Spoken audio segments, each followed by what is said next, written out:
शरद ऋतु में आपका बगीचा, हाथ में फावड़ा, सामने वो क्यारियां जिन्हें पलटना है। पहचानी हुई तस्वीर है ना? दशकों से हमें बताया गया है कि यह सर्दियों के लिए जमीन तैयार करने का मुख्य अनुष्ठान है। लेकिन क्या होगा अगर मैं आपसे कहूं कि यह आदत सिर्फ बेकार नहीं, बल्कि आपकी भविष्य की फसल के लिए हानिकारक भी है? आज हम 7 ऐसे ठोस कारण जानेंगे कि क्यों आपको पतझड़ में फावड़ा हमेशा के लिए एक तरफ रख देना चाहिए। और यकीनन मैं आपको कुछ आसान और कहीं ज्यादा असरदार विकल्प भी बताऊंगा जो आपकी मिट्टी को पूरी तरह बदल देंगे। पतझड़ में खेत पलटने की यह परंपरा हमें उन दिनों से मिली है जब नई जमीन को खेती के लिए तैयार किया जाता था और मिट्टी भारी चिकनी होती थी। तब जमीन को भुरभुरा और बुवाई के लिए उपयुक्त बनाने का यही एकमात्र तरीका था। लेकिन पहले से ही खेती की गई अच्छी तरह से संभाले हुए बगीचे या खेत में यह तरीका बिल्कुल उलटा काम करता है। आधुनिक कृषि विज्ञान मिट्टी को सिर्फ एक निर्जीव पदार्थ नहीं, बल्कि एक जटिल जीवित पारिस्थितिकी तंत्र के रूप में देखता है। और इस प्रणाली में हमारा यह कठोर हस्तक्षेप सभी प्राकृतिक प्रक्रियाओं को बाधित करता है। तो आइए सबसे महत्वपूर्ण बात से शुरुआत करें। जरा कल्पना कीजिए कि आपके पैरों के नीचे की मिट्टी सिर्फ जमीन नहीं है, बल्कि एक विशाल, बहुमंजिला और घनी आबादी वाला महानगर है, जहां जीवन एक पल के लिए भी नहीं रुकता। इस शहर की अपनी मंजिलें हैं और हर मंजिल पर बिल्कुल अलग तरह के जीव रहते हैं, जिनके अपने कड़े नियम हैं। सबसे ऊपरी मंजिलों पर, यानी सतह के ठीक पास, जहां ताजी हवा आसानी से पहुंचती है, एरोबिक बैक्टीरिया निवास करते हैं। एरो शब्द का अर्थ ही हवा है। इनके जीवन के लिए ऑक्सीजन बेहद जरूरी है। ये हमारे बगीचे के मुख्य मेहनती कार्यकर्ता और रसोइये हैं। यही वे हैं जो सभी जैविक पदार्थों, जैसे गिरे हुए पत्ते और कटी हुई घास, को ह्यूमस में बदल देते हैं, यानी उस आसानी से पचने वाले भोजन में जिसे हमारे पौधों की जड़ें बहुत पसंद करती हैं। इनके बिना खाद को उपजाऊ मिट्टी में बदलने की प्रक्रिया असंभव होती। ये फसल के लिए हमारी लड़ाई में सबसे मूल्यवान सहयोगी है। ये हमारी जमीन को स्वस्थ और शक्तिशाली बनाते हैं। वहीं इस शहर के तहखानों में, यानी मिट्टी की गहरी परतों में, जहां ऑक्सीजन शायद ही पहुंच पाती है, उनके पड़ोसी अवायवीय एनारोबिक सूक्ष्म जीव रहते हैं। इनकी जीवन शैली बिल्कुल अलग होती है और इस जटिल पारिस्थितिकी तंत्र में इनके भी अपने कम महत्वपूर्ण नहीं कार्य है। और देखिए, पतझड़ का मौसम आ गया है। आप पूरे संकल्प के साथ और हाथ में फावड़ा लिए अपने खेत या बगीचे की ओर बढ़ते हैं। मिट्टी के इस विशाल नगर के निवासियों के लिए आपका यह आगमन किसी प्राकृतिक आपदा से कम नहीं है। फावड़े का हर वार, मिट्टी का हर पलटा हुआ ढेला उनके लिए एक वास्तविक भूकंप की तरह होता है, जो उनकी बसी बसाई दुनिया को तबाह कर देता है और सब कुछ उलट पुलट कर देता है। जरा सोचिए, क्या होता है? आप मिट्टी की एक परत उठाते हैं और उसे पलट देते हैं। उन एयरोबिक बैक्टीरिया को, जो पेंटहाउस में रहने वाले हैं और ऑक्सीजन के बिना जीवित नहीं रह सकते, आप बेरहमी से गहरे तहखानों में धकेल देते हैं। हवा से वंचित होकर वे बड़ी संख्या में मर जाते हैं और उनका सारा उपयोगी काम रुक जाता है। वहीं तहखानों में रहने वाले एनारोबिक जीवों को आप इसके विपरीत ऊपर ले आते हैं, उन्हें सीधे ऑक्सीजन और सूरज की रोशनी के हानिकारक प्रभाव में डाल देते हैं। वे भी मर जाते हैं। इस तरह के क्रूर हस्तक्षेप के परिणामस्वरूप आप अपने ही हाथों से अदृश्य सहायकों की एक पूरी सेना को नष्ट कर देते हैं। बसंत में मिट्टी आपका स्वागत तरोताजा और भरपूर शक्ति के साथ नहीं करती, बल्कि थकी हुई, बीमार और लगभग बंजर रूप में करती है। उसकी उर्वरता तेजी से घट जाती है। अब हम बात करेंगे हमारी मिट्टी के कुछ बड़े और ध्यान देने योग्य निवासियों की, यानी केंचुओं की। ये छोटे से जीव वास्तव में अग्रणी कृषि इंजीनियर हैं और धरती के सबसे कुशल हलवाहे और जुताई करने वाले। वे अथक परिश्रम करते हैं, हमारे हिस्से का सबसे कठिन काम करते हैं। अपनी अनगिनत सुरंगें बनाकर वे मिट्टी को एक आदर्श संरचना देते हैं। ये सीधी सुरंगें सिर्फ बिल नहीं है, ये जमीन की जीवनदायिनी धमनियां हैं। इनके जरिए पौधों की जड़ों तक सांस लेने के लिए आवश्यक हवा आसानी से पहुंचती है। इन्हीं के रास्ते बारिश का और पिघला हुआ पानी गहराई में चला जाता है, सतह पर जमा होने की बजाय सबसे गहरी जड़ों को पोषण देता है। केंचुए मिट्टी को मिलाते हैं, उसे अपने मल कोप्रोलिट्स से समृद्ध करते हैं, जो सबसे मूल्यवान जैविक खाद है। वे जमीन को भुरभुरी, सरंध्र और जीवंत बनाते हैं। उनके लिए पतझड़ में खेतों की गहरी जुताई किसी आपदा से कम नहीं। कुदाल या फावड़े की तेज धार उनके घरों को बेरहमी से नष्ट कर देती है, उन्हें टुकड़ों में काट देती है और उनकी पूरी आबादी को बर्बाद कर देती है। हम सचमुच उन पर युद्ध छेड़ देते हैं, जो हमारी जमीन को उपजाऊ बनाते हैं। और फिर बसंत में हमें खुद ही कृत्रिम तरीके से जुताई और खाद डालनी पड़ती है, जो काम प्रकृति खुद कर सकती थी। लेकिन पतझड़ में खेत की जुताई करने से हम अपने लिए एक और बड़ी और ज्यादा मुश्किल समस्या खड़ी कर लेते हैं। ये खरपतवारों की एक पूरी सेना को जगाने जैसा है। शायद आपको जानकर हैरानी होगी, लेकिन मिट्टी के हर एक घन मीटर में लाखों खरपतवार के बीज निष्क्रिय पड़े रहते हैं। ये बीज मिट्टी की गहराई में सालों, यहां तक कि दशकों तक शांत और सुप्त अवस्था में रह सकते हैं। उन्हें अंकुरित होने के लिए बस सही परिस्थितियां नहीं मिल पाती, जैसे पर्याप्त रोशनी और गर्मी। वे धैर्यपूर्वक अपने अनुकूल समय का इंतजार करते रहते हैं, और पतझड़ में आप खुद ही उन्हें यह मौका दे देते हैं। जब आप फावड़े से मिट्टी की परतें पलटते हैं, तो आप अनजाने में ही एक सावधान बोने वाले की तरह काम करते हैं। आप इन सोए हुए बीजों को गहराई से उठाकर सतह पर सूरज की रोशनी के करीब ले आते हैं। आप उन्हें वसंत में अंकुरित होने के लिए सबसे बेहतरीन शुरुआती परिस्थितियां प्रदान करते हैं। इसका नतीजा ये होता है कि जैसे ही पहली धूप निकलती है, साफ सुथरी और बुवाई के लिए तैयार क्यारियों के बजाय आपको बथुआ, दूब घास, मौकरी और ऐसे ही न जाने कितने बिन बुलाए मेहमानों के हरे भरे और घने अंकुर मिलते हैं।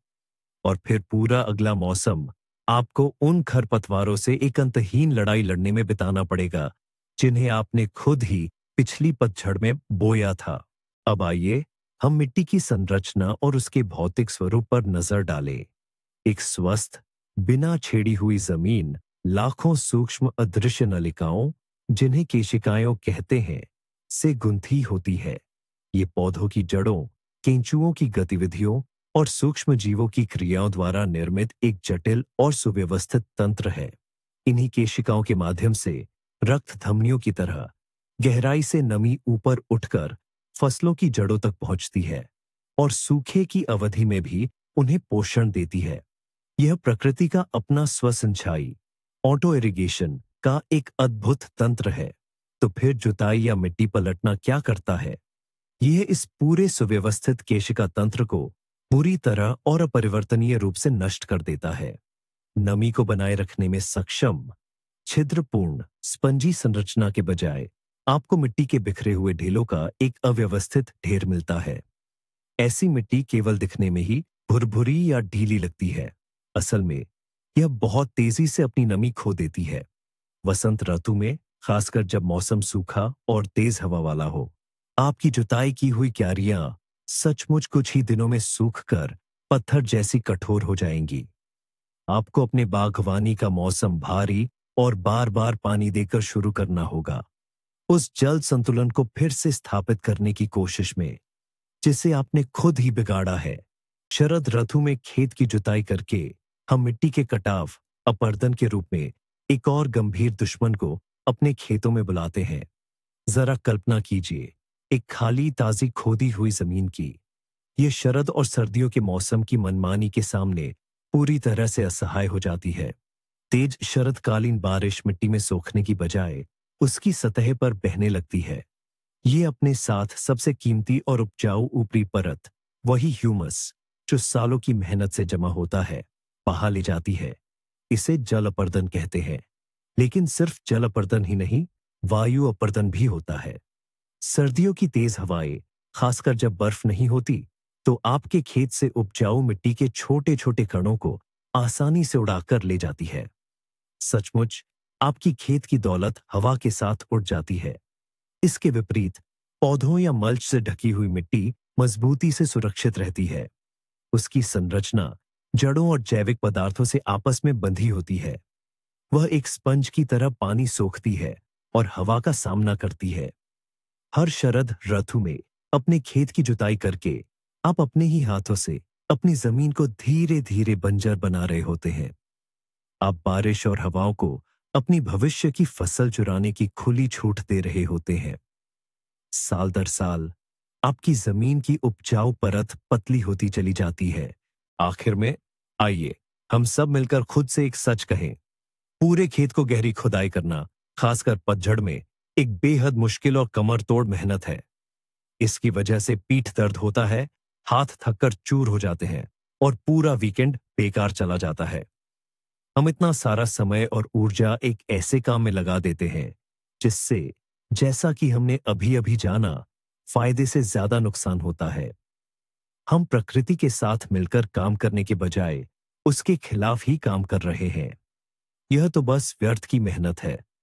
ऐसे काम में इतनी मेहनत लगाने का क्या फायदा जो मिट्टी में मौजूद जीवन को खत्म करता है, खरपतवारों को बढ़ावा देता है, पानी के संतुलन को बिगाड़ता है और मिट्टी के कटाव का कारण बनता है।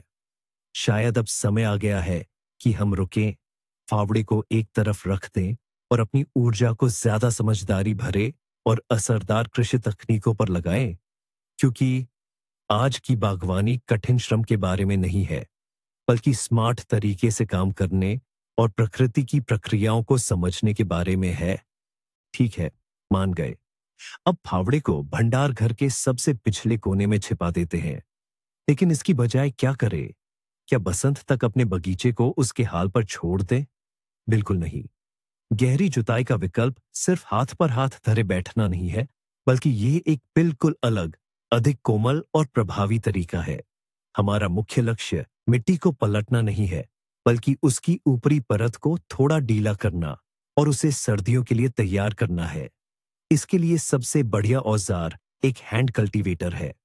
इसे अपनी क्यारियों में चलाएं, बची हुई खरपतवार को काटते हुए, और मिट्टी को 5-7 सेंटीमीटर से ज्यादा गहरा ढीला न करे। यह हवा के संचार को बेहतर बनाने के लिए पर्याप्त है। साथ ही यह मिट्टी की संरचना को बिगाड़ेगा नहीं और न ही उसमें रहने वाले सूक्ष्म जीवों को परेशान करेगा। आप कई गुना कम ताकत और समय खर्च करेंगे, लेकिन जमीन को बेजोड़ फायदा पहुंचाएंगे। यह एक स्वस्थ बगीचे की दिशा में पहला और बहुत महत्वपूर्ण कदम है। और यहीं पर सबसे दिलचस्प बात आती है। असल में पतझड़ में अपने बगीचे की सबसे अच्छी मदद करने का मुख्य विरोधाभास ये है कि आपको थोड़ी समझदार आलस्य दिखानी होगी। मिट्टी खोदकर प्रकृति से लड़ने के बजाय हम उसके साथ सहयोग करना शुरू करते हैं। हम अपने पैरों के नीचे की जीवित दुनिया को नष्ट करना बंद कर देते हैं और इसके बजाय उसे पोषण देते हैं। क्यारियों को जैविक सामग्री जैसे कि कटी हुई घास, सूखे पत्ते, पुआल या खाद से ढककर हम एक अविश्वसनीय प्रक्रिया को गति देते हैं। सर्दियों में केंचुए और सूक्ष्म जीव इस मल्च को अपने आप संसाधित कर देंगे। वे खुद ही मिट्टी को ढीला करेंगे, उसे पोषक तत्वों से भर देंगे और आने वाली फसल के लिए एक आदर्श संरचना तैयार करेंगे। आप केवल अपनी मेहनत ही नहीं बचाते, बल्कि आप अपनी जमीन के दीर्घकालिक स्वास्थ्य और उर्वरता में भी निवेश करते हैं, जो हर साल बेहतर होती जाएगी। तो आइए संक्षेप में समझें। पतझड़ में मिट्टी की खुदाई मिट्टी की जीवित संरचना को नष्ट कर देती है, लाभकारी सूक्ष्म जीवों और केंचुओं को मार देती है, खरपतवारों के विकास को बढ़ावा देती है और मिट्टी के कटाव में योगदान करती है। इसके बजाय हल्की गुड़ाई करना और क्यारियों को मल्च से ढकना या हरी खाद सिड्रैट्स बोना ही काफी है। ये आसान है, तेज है और आपके बगीचे के लिए हजारों गुना ज्यादा फायदेमंद है। ये वीडियो अंत तक देखने के लिए धन्यवाद। अगर आपको कुछ नया और उपयोगी जानने को मिला है तो लाइक करना और चैनल को सब्सक्राइब करना न भूलें, ताकि आप हमारे अन्य बागवानी रहस्यों से न चूकें। अब आपके लिए एक सवाल, क्या आप भी पतझड़ में अपने बगीचे की खुदाई करते हैं? या आप आलसी लेकिन समझदार बागवानों की तरफ आ गए हैं? अपने अनुभव हमें कमेंट्स में बताएं।